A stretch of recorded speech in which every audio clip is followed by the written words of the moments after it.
Hey, I'm Myers, and when I was a kid, I had a boombox and bought most everything on cassette, and then eventually in high school started buying CDs. I always had a turntable, and I love vinyl. I love 7 inches in particular, but when I was a kid, I don't know why I had Walkmans. Like I would, when I was younger, would take Walkman on the school bus, and then when I started riding skateboard school, whatever, I always had a Walkman with me, and so because of the convenience and the portability of cassettes, I bought most stuff on cassettes. I didn't buy a lot of records on vinyl when I was a kid, despite always loving records. And I especially love 45s or 7 inches. I remember there was a record store I used to love down in Omaha called the Antiquarian, where you know basically, you know, the 45s were like 250 to $3 a piece, and I justified not knowing bands, just buying a single for 250 or $3. Was a lot cheaper than.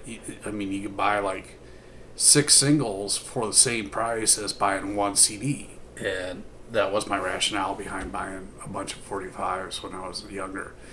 And especially, I mean, because in the middle of no place in the Midwest, maybe you read about a band at Maximum Rock and Roll, or you read about a band at Flipside, but you didn't hear them. You couldn't hear them. There was no internet. There was no YouTube. There was no, whatever that where, you could link on, a sound sample or whatever. And, so I bought a lot of stuff blindly when I was a kid. And, but, I always was a Ramones fan. And, when the Ramones album Mondo Bizarro came out, I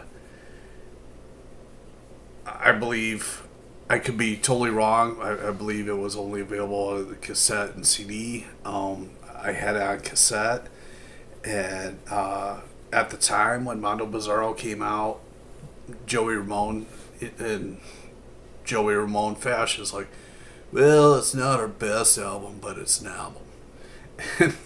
you know, but when it came out, I was I can't even remember what grade I was in. It was I was going to the South Sioux City Junior High. Now the South Sioux City Junior High covered 7th, 8th, and 9th, and then the high school was 10th, 11th, and 12th. And so I was either in 8th or 9th grade. I can't remember. But I fucking hated my life. Holy fucking cow. Like, I hated my life so fucking bad. My dad was on the road, and my mom was a fucking nut job, and, I just, I got bullied in school, and, aside from being able to go to King's Court every other weekend, my life was pretty abysmal, and I was ready to check out early, like permanently check out early, and but something happened when the Ramones-Mondo Bizarro album came out.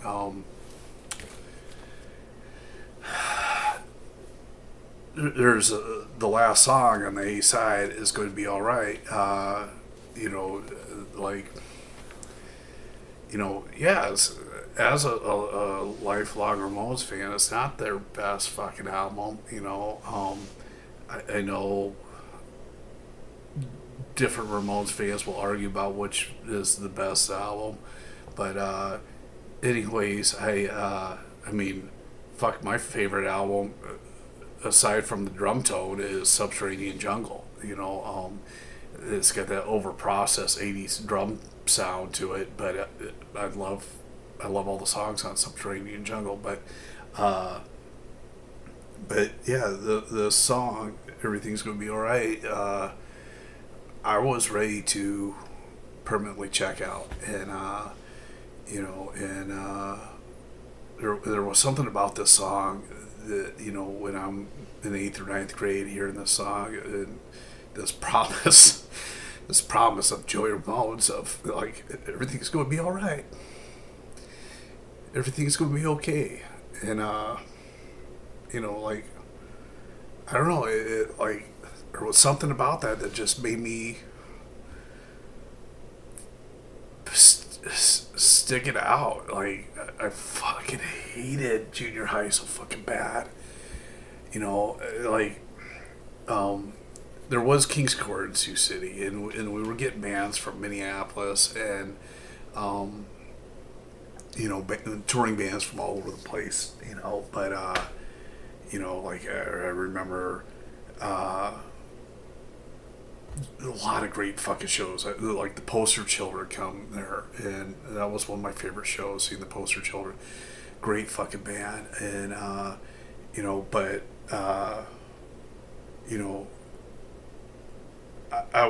was stuck due to my age. Like, I couldn't make choices for myself because of my age.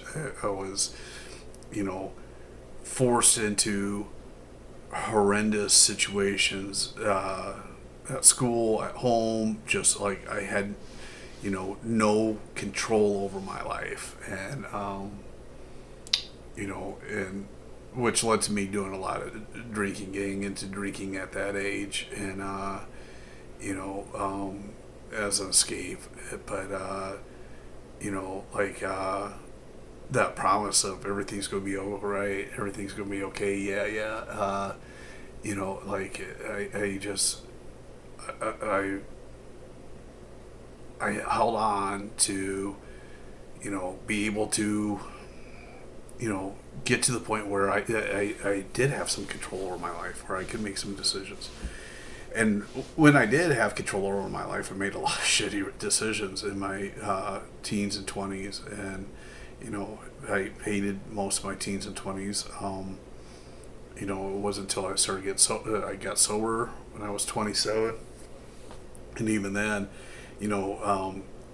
for addicts and alcoholics, when you get sober, the first few years are pretty fucking rough, and but I got sober. I walked through that fire, and I ended up meeting Rhonda, and my wife is fucking amazing, and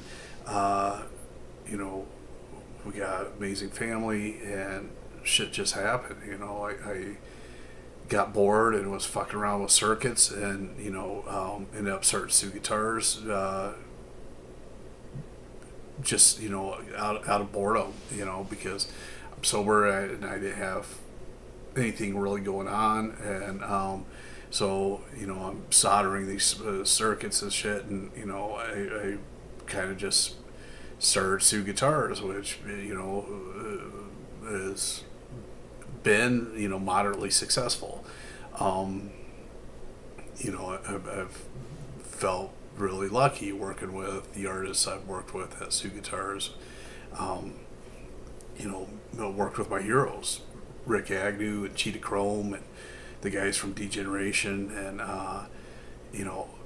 Reckless Eric, and all kinds of fucking amazing, fucking great artists. And I feel really, really blessed to have been able to work with all the artists I've worked with. Jeff Dahl, holy fuck, Jeff Dahl is one of my favorites. And but anyways, like I said, when Mondo Bizarro came out by the Ramones, I believe it only came out in cassette and CD. I've never seen it on vinyl before. So yesterday, my wife and I were up in St. Paul. We were up in the Twin Cities, and stopped at a shop in St. Paul, and you know, I was buying a picture disc. I found a picture disc. Not a band I'm in love with, but you know, they're all right. I dig them. You know, it's all right to get, you know, this album, whatever. So I'm picking up this picture disc of well, it's the Black Keys, Freaky Black Thickness by the Black Keys on picture disc.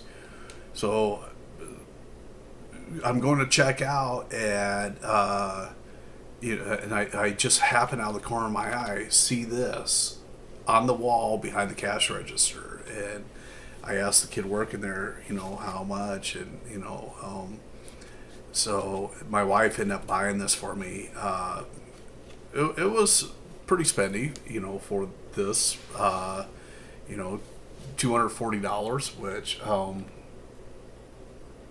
yeah, I mean, $240 for a record is a chunk of change, but Rhonda wanted to buy this for me because she knew the story that song is going to be all right off this record quite literally saved my life when I was an adolescent. So you know, Joey Ramone saying it's not her best record, but it's a record, you know, like, this record saved my life because my life was pretty rough when I was an adolescent. And so now I did post something on my personal Facebook about this, and I got a response from a friend who said had a radio promo copy back when this came out, and I just noticed this gold stamp. It looks like a radio promo, you know, whatever. Like, and I've got a few records with like these gold stamps that says, you know, for radio airplay only, whatever, you know, but you know, so like I said, I've never seen this before, but you know, not on vinyl, but you know, saw it yesterday, and lucky enough to get it because my wife's fucking awesome, and you know, but yeah, so sorry for being sappy and weird. You know, that's just kind of who I am these days. You know, but Everything's Going to Be Alright by the Ramones is the song I'm going to play you. I don't have a link to put in the description on where to find one of these because I've never seen one of these before. You know, show you what it looks like. There's your back cover, and you know,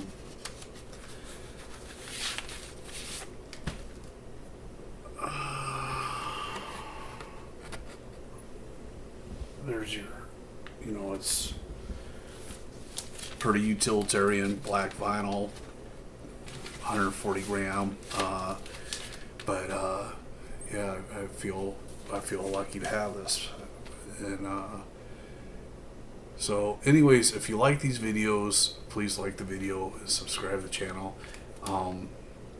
Got some hot shit coming on my label, Sioux, Friday. I shipped out the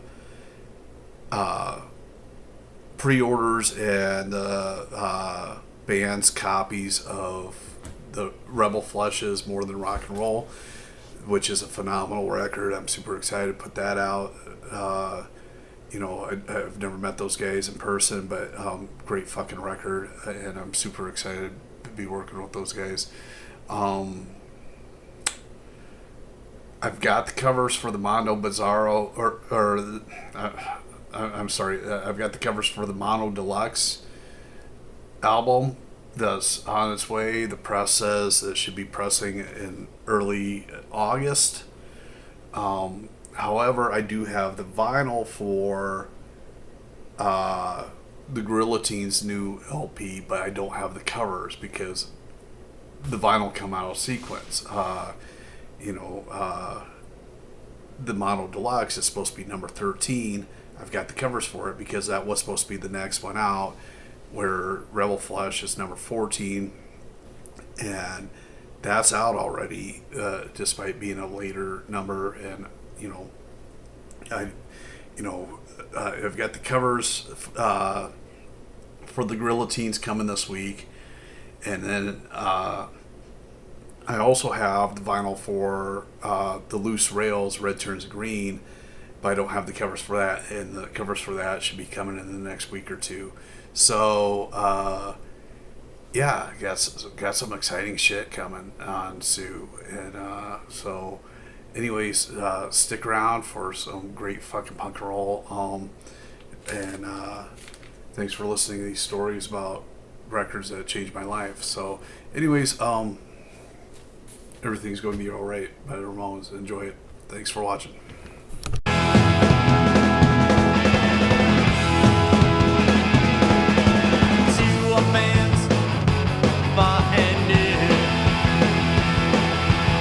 So glad you can all be here. And when life gets oh so hard, you make it